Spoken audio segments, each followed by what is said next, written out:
सिंध में intermediate board के इम्तिहानात दूसरे रोज़ भी कहीं खुलेआम नकल का बाजार गर्म रहा तो कहीं व्हाट्सएप पर हल शुदा पर्चा तलबा की मुआवनत में पेश रहा।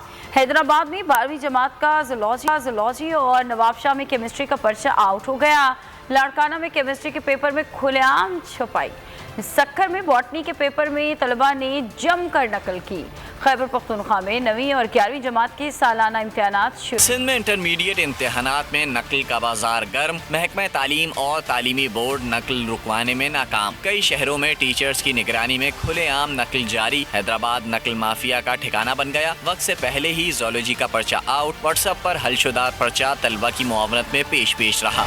नवाबशाह में केमिस्ट्री का पर्चा आउट। निकम में तलबा व्हाट्सएप ग्रुप पर एक्टिव रहे। असातिज़ा मुंह देखते रहे। लाड़काना में तलबा को टीचर्स का कोई खौफ ना रहा। केमिस्ट्री का पर्चा मोबाइल फोन के जरिए हल होता रहा। सक्खर में भी बूटी माफिया बेलगाम। बॉटनी के पेपर में चीटिंग खुलेआम। जैकबाबाद टंडोलायार थरपारकर में भी मामला मुख्तलिफ न था। तलबा ने जमकर छपाई की। खैबर पख्तूनख्वा में 9वीं और 11वीं जमात के सालाना इम्तिहानात शुरू हो गए। 6,72,000 से ज्यादा तलबा और तालिबात इम्तिहानात में हिस्सा ले रहे हैं।